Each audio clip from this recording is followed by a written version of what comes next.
അതെ, സ്ട്രോക്ക് വന്നിട്ടും ഞാൻ വീണ്ടും ശ്രമിച്ചു.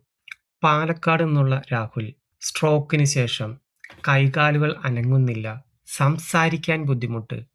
ആദ്യ ദിവസം തന്നെ അവൻ പറഞ്ഞു, "ഞാൻ ഇനി ഒരു ഉപയോഗവുമില്ല." നഴ്സുമാരും ഡോക്ടർമാരും കുടുംബവും ഓരോ ദിവസം ഒന്നടങ്കം അവനോട് പറഞ്ഞു, "ഒരു ചുവട് മതി. ഇന്നല്ലെങ്കിൽ നാളെ. ഒരേ ഒരു ചുവട് മതി വിജയത്തിലേക്ക് നടക്കാൻ." ഒരു മാസങ്ങൾക്ക് ശേഷം ആദ്യമായി അവൻ ഒറ്റയ്ക്ക് ഒരു കപ്പ് വെള്ളം കുടിച്ചു. അന്ന് അവൻ കരഞ്ഞു. തോറ്റതുകൊണ്ടല്ല, ജയിച്ചതുകൊണ്ട് അവൻ കരഞ്ഞു. ആ ഒരു കപ്പ് വെള്ളം തന്നെ എടുത്ത് കുടിക്കാൻ കഴിഞ്ഞത് അവന്റെ ആത്മവിശ്വാസം ഉണർത്തി. ഓരോ ചെറിയ മാറ്റങ്ങളും വലിയ ജയങ്ങളാണ്.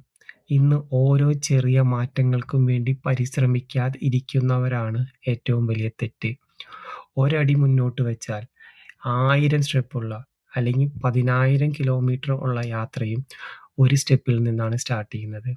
ആ ഒരു സ്റ്റെപ്പ് നമ്മൾ വെച്ചാൽ പിന്നീടുള്ള സ്റ്റെപ്പുകൾ വളരെ എളുപ്പമായിരിക്കും.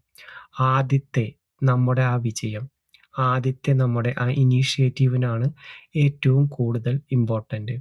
മറ്റു പലരും പറഞ്ഞ് തളർത്താൻ നോക്കും. പരാജയപ്പെടുത്താൻ നോക്കും. നടക്കാൻ കഴിയില്ലാന്ന് പറയും. ജീവിതകാലം മുഴുവൻ ബെഡിൽ കിടക്കണമെന്ന് പറയും.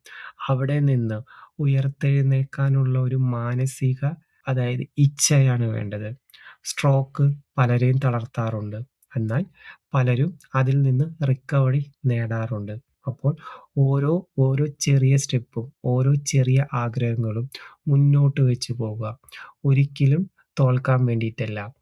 തോറ്റത് കൊണ്ടല്ല രാഹുൽ കരഞ്ഞത്. ജയിച്ചത് കൊണ്ടാണ്. എനിക്കും കഴിയും. രാഹുലിന് സ്വന്തമായി ആദ്യം വിശ്വാസമുണ്ടായിരുന്നില്ല. കൂടെ നിന്നവരാണ് വിശ്വാസം കൊടുത്തത്. ഒരു സ്റ്റെപ്പ് മതി ജീവിതം മാറാൻ. ഒരു സ്റ്റെപ്പ് തന്നെ വെക്കാൻ കഴിഞ്ഞാൽ ആദ്യത്തെ സ്റ്റെപ്പിന് ഒരുപാട് ബുദ്ധിമുട്ടുകളുണ്ടാവും. പക്ഷേ ആ ഒരു സ്റ്റെപ്പ് വെക്കാൻ കഴിഞ്ഞാൽ വീണ്ടും വീണ്ടും തനിയെ നടക്കാൻ കഴിയും. ഓരോ ചെറിയ മുന്നേറ്റങ്ങളും വലിയ വിജയങ്ങളായി കാണാൻ ശ്രദ്ധിക്കുക. അപ്പോൾ നമുക്ക് ഓരോ ചെറിയ പരാജയങ്ങളും വലിയ വിജയങ്ങളിലേക്കുള്ള തുടർച്ചയാണെന്ന് മനസ്സിലാക്കാൻ പറ്റും. സ്ട്രോക്ക് വന്നിട്ടും തളർന്നിരിക്കാതെ മുന്നോട്ട് പോവാൻ ശ്രമിച്ച രാഹുലിനെ പോലെ ഓരോ ചെറിയ മുന്നേറ്റങ്ങളും വലിയ വിജയങ്ങളായി കാണാൻ നമ്മൾ എപ്പോഴും ശ്രദ്ധിക്കേണ്ടതുണ്ട്. ചെറിയ പരാജയങ്ങൾ വന്നിരിക്കാം. പരാജയങ്ങൾ കൂട്ടി വെച്ചിട്ടാണ് വിജയങ്ങൾ വരുന്നത്. വിജയങ്ങൾ എപ്പോഴും തനിയെ വരുന്നതല്ല.